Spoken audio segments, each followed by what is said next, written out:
am I? What am I doing? Oh, we're on the moon, and we're in a moon buggy. Well, it's kind of a weird thing to be watching right now, but yeah, I was pleasantly surprised to see this mode in Gran Turismo 6. Never thought you'd be traversing the moon in a moon buggy now, did you? Let's talk about the vehicle a little bit, since it's completely unorthodox.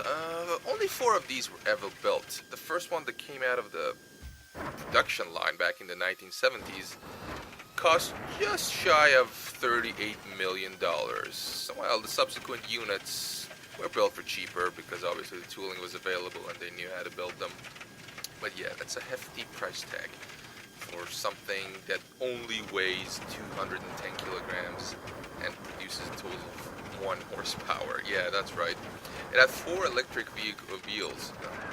The motors. They had 4 electric motors in each of its wheels. And they produced a quarter of a horsepower each at 10,000 RPM. Pretty amazing, right? No.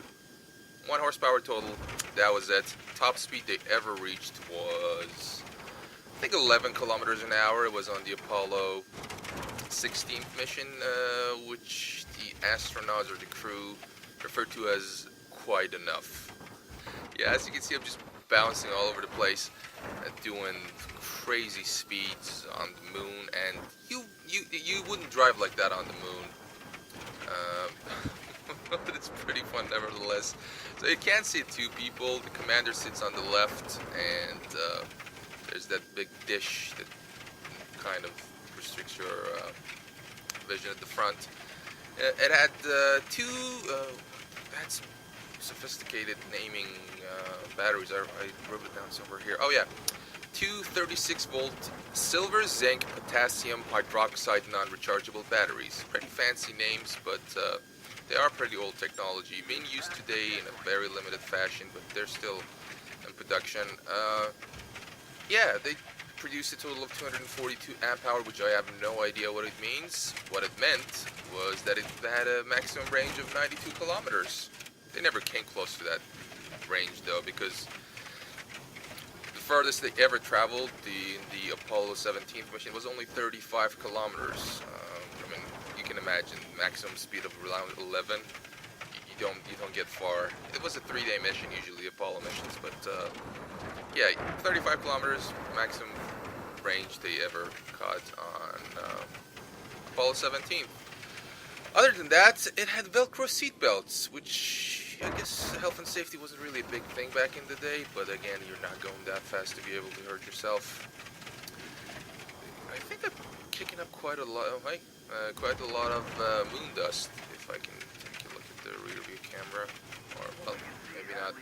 But yeah, I was pleasantly surprised, as I mentioned, that I saw this in GT6. You basically unlock these, I think, right after you beat the second, I think it's beginner, or I don't quite remember, the second series. There's 6 of them, 6 main simulation series in GT6. So as soon as you beat this second one or get the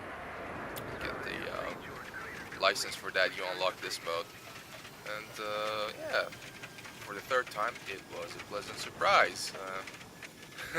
I'm actually about to unlock a new achievement by jumping over. Suspension working pretty well there. Yeah, 1 giant leap, I think I'm gonna unlock it. In reality, you never go that fast. You're suicidal when you do that. And here's the achievement. The heat sinks you saw at the back, they were actually there to cool the batteries, and they were completely passive. Usually covered with some nylon sheeting because the moon dust would cover them and the batteries would overheat. So yeah, in normal operation, it's just totally insane, but fun at the same time. I hope you guys get to play this. It's like it's almost like you absolutely have no control in almost zero gravity. It's pretty fun. I'm going on another tangent, but yeah, back to the car. It had aluminum frame. It was made out of aluminum alloy frame, and it had double wishbone suspension, which is pretty modern even by today's standards. And It had four-wheel steering just like a monster truck. That gave it a very tight turning radius. Basically how it worked was if the front wheels were turning left, the rear wheels were turning right. So it had a turning radius of 3 meters, which is pretty tight. Yeah, other than that, talk about the tires. Okay, I had to write this down because I could not memorize it for the life of me. The tires were made out of fine zinc-coated woven steel strands attached to a spun aluminum wheel hub. I'm not a metallurgist, but I'm pretty sure that sounds impressive to someone that does.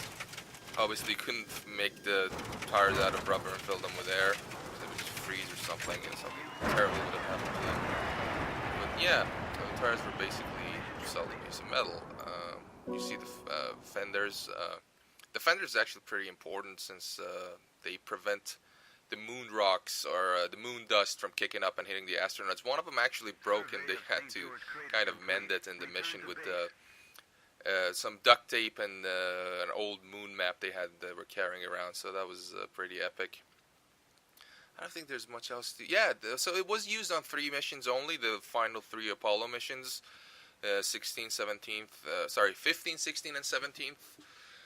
And they kind of gave it a maximum range of 5 kilometers around the lunar module. They didn't want the astronauts to go further than that because in case it broke down, they would have to be able to walk back. So the furthest they ever got was in the Apollo 15th was only 5 kilometers away from the lunar module.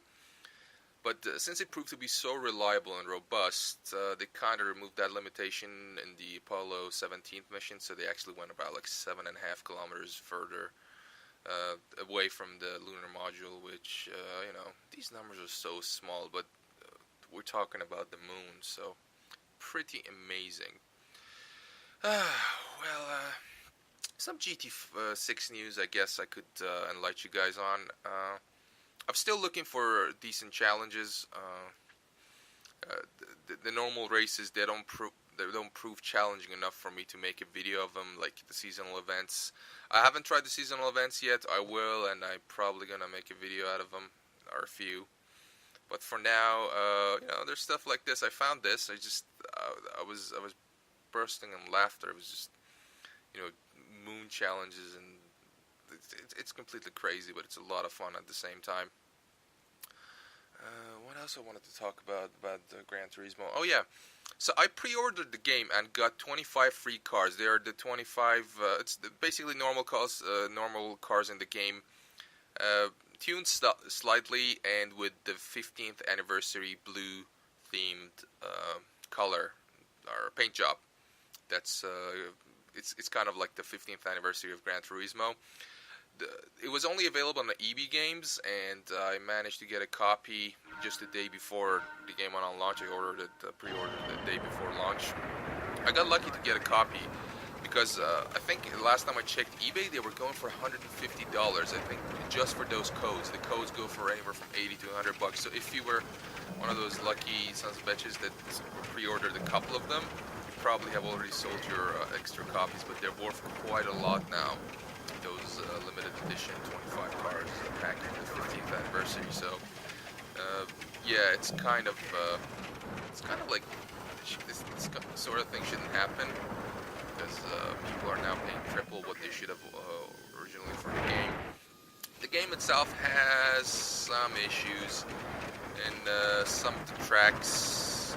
The graphics are okay in some parts, but I've noticed in the rain things just get too pixelated, and even in smoke, like tire smoke, or when there's a fire in the forest, or whatever.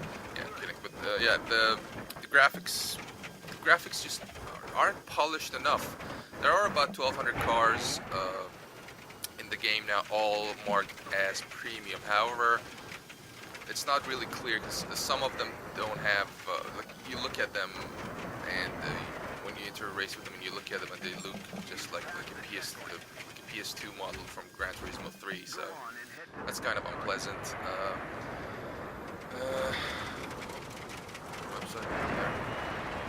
Other than that, this video is about to end in about a minute, so I'm gonna wrap this up. Yeah, the graphics are okay.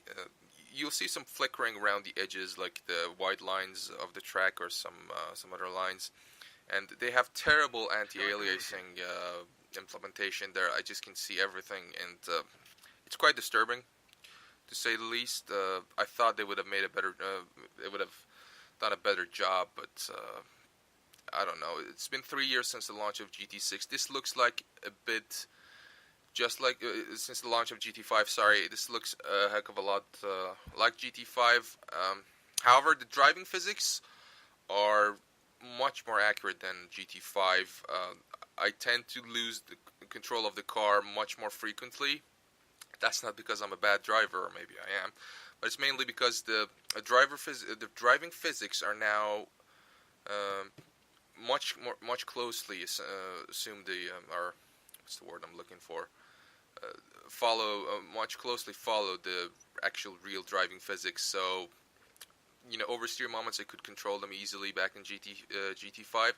Nowadays, it's a heck of a lot trickier. The grip, I just feel like it's a lot more precise. So I've been having some trouble getting the car to my liking, and most of the events right now only allow you to use like sport and comfort tires. So we don't have that level of grip yet. But I think the video is about to end. But in general, I'm having fun with the game, even with its shortcomings as I go upside down on the replay. So yeah, I better stop rambling because I sound like an idiot. I will see you guys soon, and hope you enjoyed this video.